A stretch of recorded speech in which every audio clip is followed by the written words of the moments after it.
Hey, it's Saturday and I'm just feel like talking a little bit. Um, Another BC member is from Omaha that I kind of know, and I want to shout him out and encourage you to check him out. Steve Tuco Jacobs. Tuco. As it turns out, I have a direct connection with Steve. He had a band called Diabolical Possession. And my band RAF, we played at least one show with them. But the deeper connection is that their lead singer, Chad, when Chad was a kid, he was a patient of mine in the psych ward. And I don't mind sharing this because Chad has shared it also in his adult life.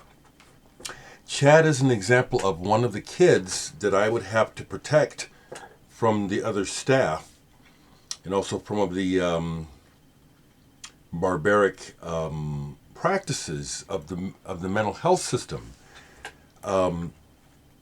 Chad was the kind of person who looks when you see him, you're going to think a certain thing. You know, he's a very smart man. He does have his challenges, but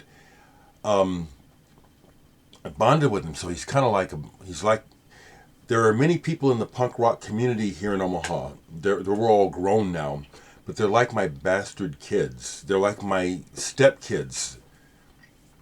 They're like this extended family to me. And Chad, who was the singer in Diabolical, Steve Tuco Jacobs' band. Pardon my mouth.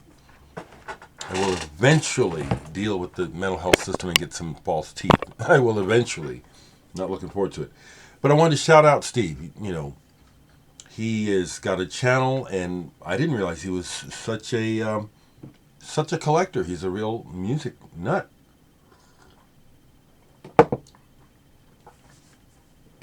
I just got this. I haven't got all the way through it, but I can already rave about it. Michael P. Dawson. I've showed his stuff before. You people know him. He has his own channel, and he's been making records for a while.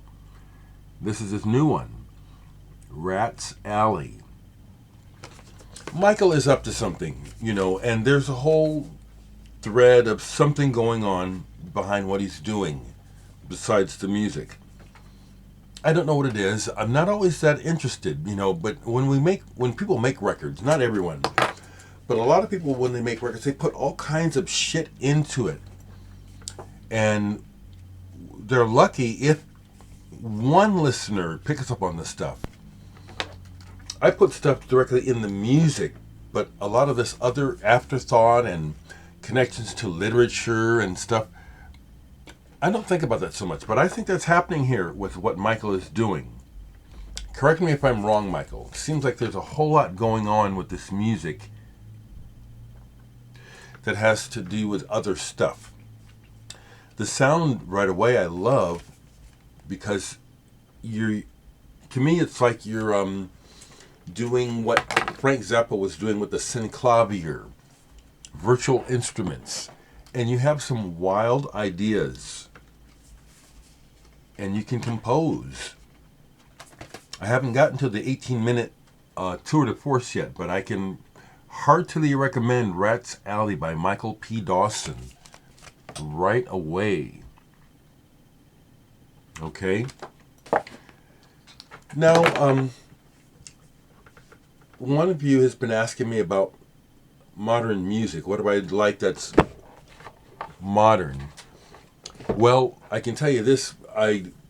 There's the charts, which I do check out, are, as always, focused on product and making sure that it's supplying the general public with a product that they can easily digest and therefore buy. So the top 100 doesn't interest me.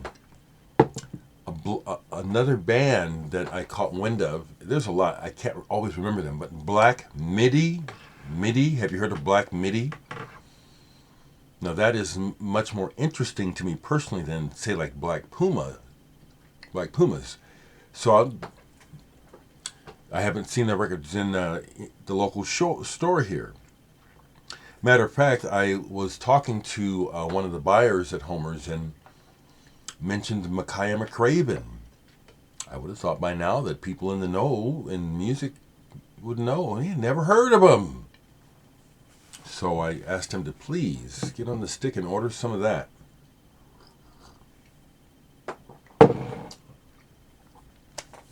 I'll continue to speak very, very directly, I haven't changed a bit, People around me change. The world changes. People's perceptions of you change.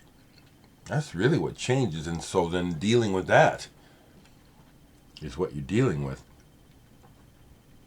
Okay? So, with that in mind, yeah. I do want to say this. Georgia is on my mind. Those laws and this insanity, this institutional racism is insane. And as I have said all along, and if you people who follow me go all the way back to when Obama was a president, he didn't fool me either. So, the people who try to come at me, claiming hypocrisy, your guns are empty, you're very mentally obsessed with me for some reason, which I'm amused by, actually, more than annoyed. But the institutional racism isn't getting any better. I've said it clearly. I'm not a Democrat or a Republican. They're all compromised. I'm not fooled by any of that. And so this voter madness happening in Georgia, I mean, really? It's the 21st century and someone got arrested with a felony for knocking on a door? And they want to change the law to just blatantly make it harder for people of color to vote? How can we, as a nation, allow this to go on? And apparently it's gonna. I don't know, I'm watching. Very strange. These are things on my mind on Saturday morning. I talked a little bit about music, but it's my channel. Have a good weekend.